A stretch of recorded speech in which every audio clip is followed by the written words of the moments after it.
So, attachment theory and basically the idea of attachment has a lot to do with the connection among parents and child, right? And so, specifically, it looks at how the parent has provided closeness, emotional safety, attentiveness to their needs. The main thing is how do they provide for those needs, right?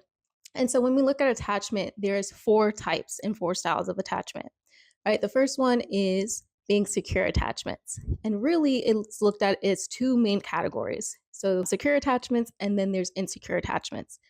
Then, the types of insecure attachments, there are three main types: there's anxious, there's avoidant, and then there's disorganized. And you may be like, whoa, this is a lot of categories. So, let me just break it down.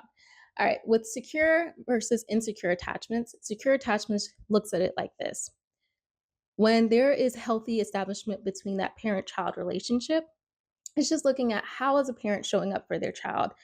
Are they attentive to their needs? And I don't mean just the physical needs or some of the basic needs that we might think about, whether that is providing housing, food, etc. I mean, even emotionally, how are they checking in with their children?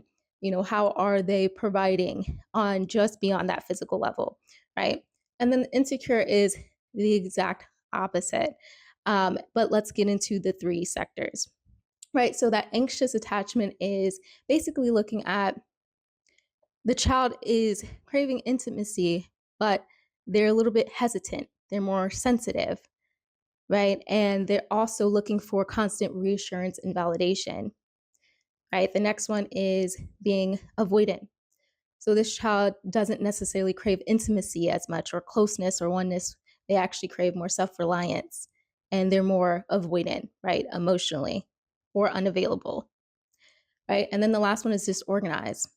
So they might crave intimacy, but they're really fearful, maybe due to past experiences, past traumatic memories, etc.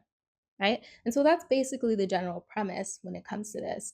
And how that really impacts the early child development is with this parent or child interaction or lack thereof.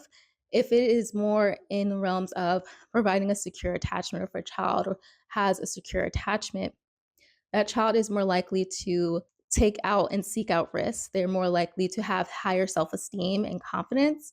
And it actually impacts not only their ability to trust in other people, but it actually results in healthier relationships, especially later on in life. The opposite is this insecure attachment styles. So, with the insecure attachment styles, with the childhood development, they're less likely to believe in themselves. They may be less likely to trust, and or they may be less likely to be able to have great emotional regulation skills, meaning being able to pause before responding on impulse, maybe even the lack of being able to understand their emotions, and also contributes to less greater outcomes mentally and emotionally. And something that I also want to point out is it'll also usually show up in their behaviors. Usually, children, especially as early as between the ages of 0 to 2, attachment can be really important in how a parent pours in and shows up because they can really be impacted based on, again, how that parent is involved or lack thereof, even between those ages of 0 to 2, which a lot of the research has said. And it doesn't mean that if they don't have a secure and secure relationship or attachment with their caregiver and other people, it doesn't mean that that's going to be their lives for the rest of time being. However, it's very influential how the parent interacts with their child as early as between those stages of 0 to 2. And even those stages of between 0 to 2, they are craving intimacy, they're craving closeness. And then eventually, as they grow up in life, they actually eventually want to explore and understand their inner world and then the outer world.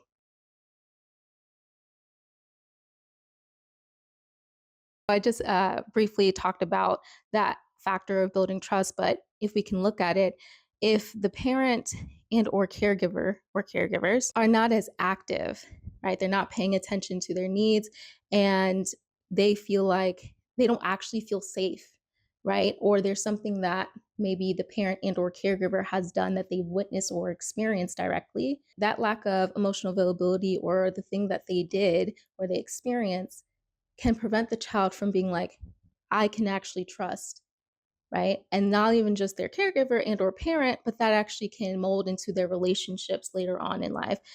Some of them being earlier influences like their peers, other students, teachers, educators, and you name it.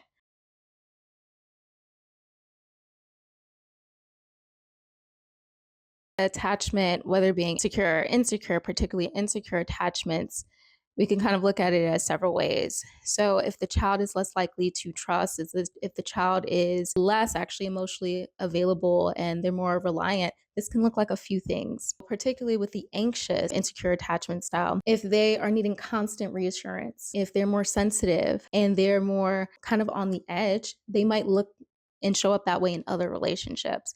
For example, if we're talking about earlier children or ages, I won't say necessarily the dating pool necessarily, but I'll say even with their peers, they might look at constant validation like, am I good enough? That may show up in the form of constantly even saying, maybe to one of their friends, like, how do I look? Do I look fine? No, I don't know if I do.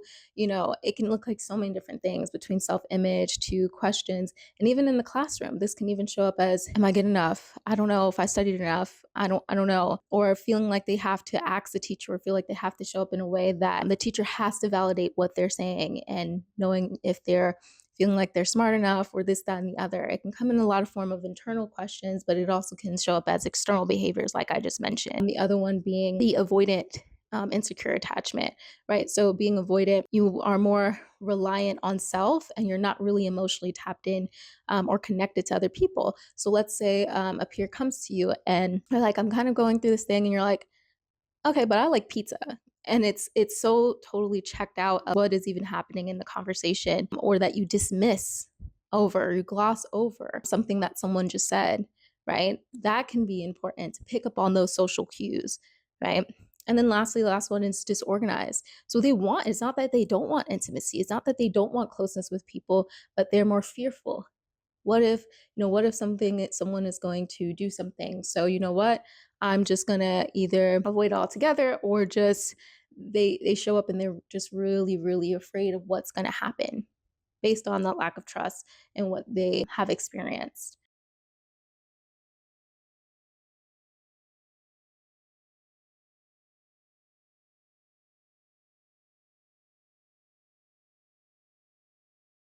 So psychological safety is actually a core component, not only of attachment, but when you're thinking about the well-being of a child. And it's great because that's what this company really is about when we're talking about approaching the whole child. And this word holistic is around and more common. But when we think about holistic, we're just thinking about how do we support the whole child, right? So we're not just looking at the physical, we're not just looking at only mental, we're looking at mental, emotional, social, and so much more, right? And so with psychological safety, it often is linked to emotionally. How does a child feel when you're in their presence? And it's interesting, something that's even coming up to me right now that I actually want to share is looking at what are the ways in which that parent or caregiver has also been brought up. Because you can also know that psychological safety has a lot to do with providing that emotional support, checking in, and things of that nature. And I'll get to those tips very shortly. But it also has a lot to do with understanding the roles in which you have been brought up. Because if the parent and or caregiver doesn't know that they too have patterns where they didn't learn how to check in on their emotions, like some people, especially previous generations, just got told to push through it.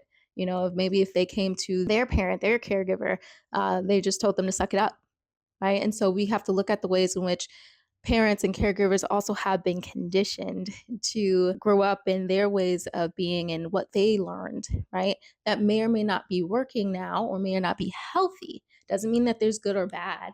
But it's more so how are we looking at what's healthy for the child and that parent child dynamic or relationship?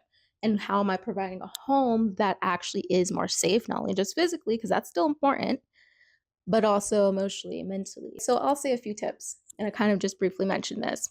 Ways to make your home more psychologically safe, where you're checking in on the mental and emotional, the psychological safety of that child beyond just that physical component, is one, check ins.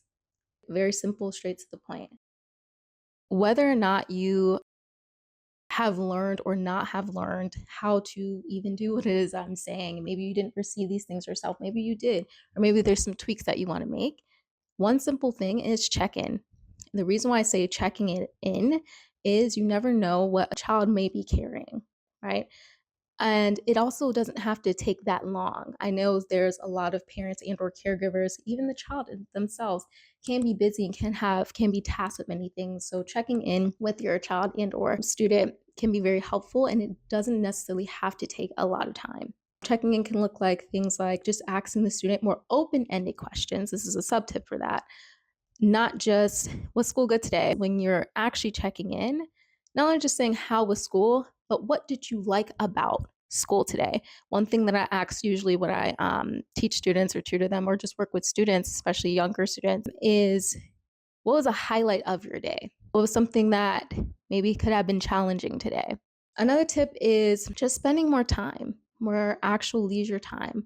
And this can be kind of challenging, maybe challenging for some families and some households, whatever the reason may be. But spending time with the family or that household, whatever they might look like, it doesn't necessarily have to be always spending money or going places, but whatever that looks like. Establish what spending quality time may look like. Really, when we get to the bottom of it, is not only just students, but people want to just feel seen, loved, heard, and feel like they belong, right? So, aside from checking in and understanding what might be going on and asking different questions, how can I spend even just another 30 minutes, another hour, or how can I actually map out time to spend, right? That interaction is something that they may be craving, whether they express it or not. Third is to actually get more educated on different practices and ways, one of this being one, that you can understand the mental and emotional and psychological components of these concepts. The one that's really popular right now is the social emotional learning. To even understand what questions do I ask if they bring something up to me that I don't really know the answer to. That is fine. We are human beings. We don't have to know everything. We're not meant to know everything. That's why there is a lot of research. There's a lot of information out here nowadays. And so I would even say if you don't know what to research, just start with how can I better provide for my child mentally and emotionally. And there's plenty of different things that you can find. Another thing I would say is also make sure that your child is still involved in some type of activity. And I don't mean overloading them. And when you do that, what I would encourage is that you also, with the checking in part, is asking them, hey, what is it that you like to do? What are some of your interests? And that actually leads to my next point is get to know more of your child's interests rather than assuming or trying to necessarily force certain activities on them. Just get an understanding of what do they like. Maybe it is putting them into basketball or cheerleading or whatever the case may be, digital arts. Understand and get to know them a little bit more. And that goes just with the overall connection point. Is just how can I connect with my child more?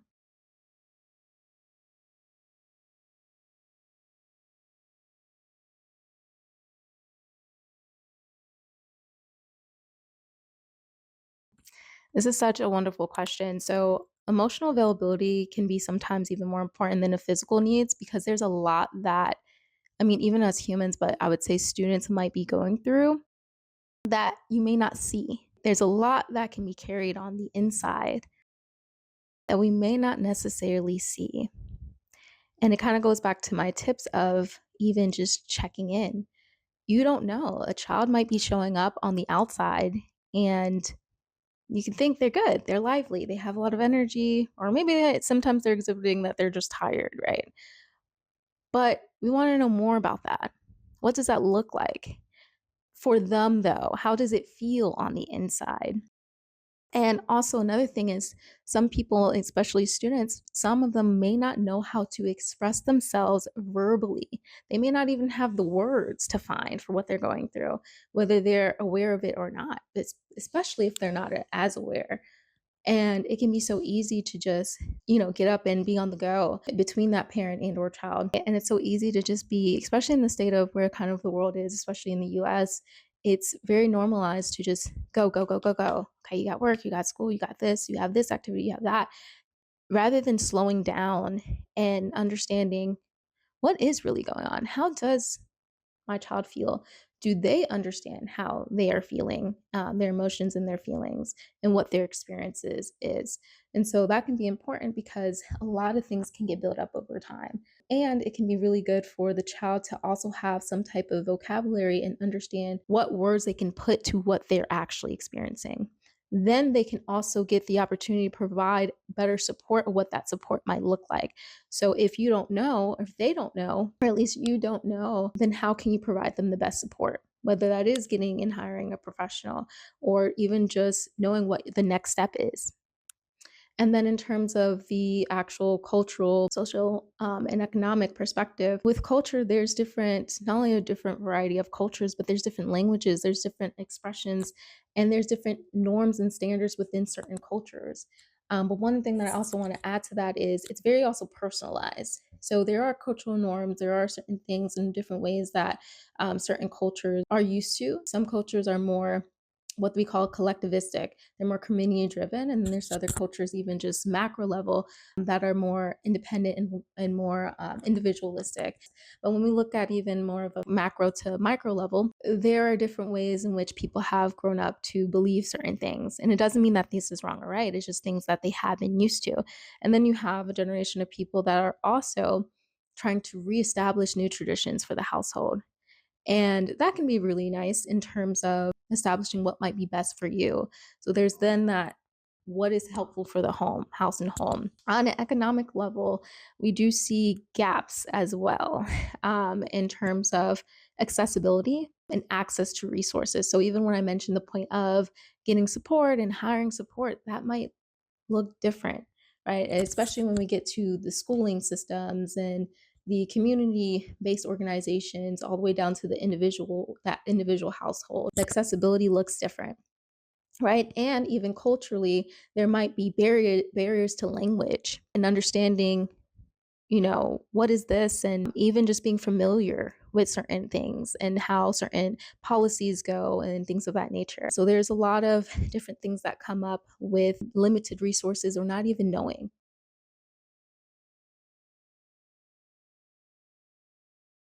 The outcomes, or I would say health and related outcomes to having more higher quality parent child dynamics, is not only will your child have belief systems that support them being able to feel like they can achieve different things or take risks or combat challenges, but it also links to just overall greater related health outcomes to relationships and in terms of satisfaction of life, as well as less actual emotional or mental instabilities, less likely to see reports of trauma, even if they had experienced any signs of trauma, as well as just overall greater health and well-being in terms of being attentive to their mental and emotional health, and even just the likelihood of, yeah, just having general life satisfaction.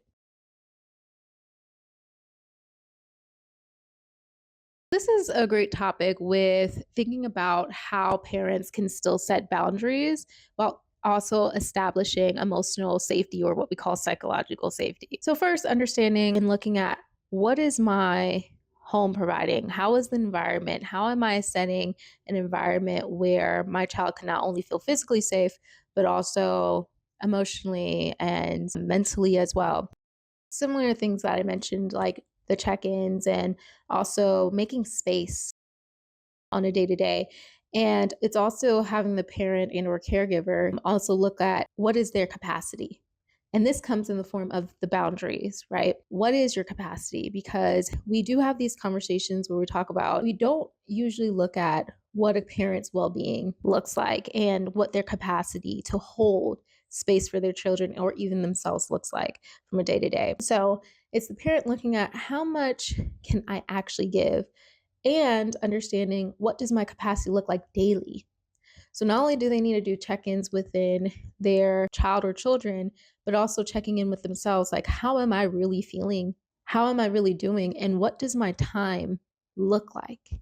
Right? So there's some parents or caregivers that they may work from home, one may work from, or depending if it's a single parent household, that might look like the mother and or father, depending. If they don't work from home, then they may be in the office do you have a traditional shift where you have a 9 to 5, or do you work later hours, do you work earlier hours, or does your work kind of in and out where it's more flexible, or do you work at all, right?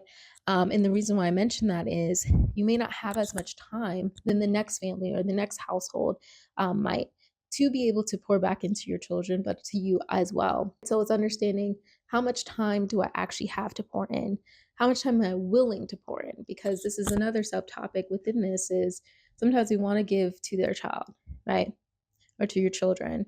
But there's a difference between wanting and actually being able to, and being willing, right? And that's where the boundaries can come in of, I know I want to give X, Y, and Z, but if I make this promise and I don't keep it to my child, how will the child start to respond? Will they also start to trust, or will they then think anything I say to them or the promises that I make, it's just words going in and out and it doesn't really mean anything? And so you do want to be very honest about what you're able and capable of doing. And doesn't mean that, let's say you're like, for example, you know what, I want to take my child or children to the park. We can maybe have a picnic, especially now it's like the summer months coming up. You may have a Saturday at 2 p.m. available, and maybe you could spend the next few hours on and have your children run around, play on the playground, or have a picnic, or even go to maybe like a park or even a water park even, and spend that time with them. But you may want to do that, but you actually may not always have the flexibility of that time to do so. And also, especially if you have things that vary, which it does a lot in a lot of people's lives, where your time varies, it's okay. It's normalizing that. And let's say you have a plan, but it doesn't go as planned. That happens. And so it's also about the communication that you have with your child, especially when it comes to boundaries, and with yourself. How are you still providing for your child, but having boundaries of not abandoning your needs? So it's also looking at, what are my needs? Do I realize that I'm more restless? Do I realize that I only pour into everyone else, but not into me? And so it's questioning and looking at these different layers and factors, and then being able to communicate those things, which isn't always the easiest for everyone, whether it be this child and or the parent. And so it's, how do you have that bond and relationship, like I was mentioning, with those more secure attachments, is having that bond with your children and establishing it over and over. And it's not necessarily in the big actions, or if people feel like they have to be like other families, or what they call keeping up with the Joneses and travel to this place. It's really just how you establish it day in and day out. So I want to close you out with this. The core component to a healthier child and or well-being of a child is the parent and child relationship. They have greater health and well-being when you are more involved and you take time with your child to check in on their needs and understand where they're coming from.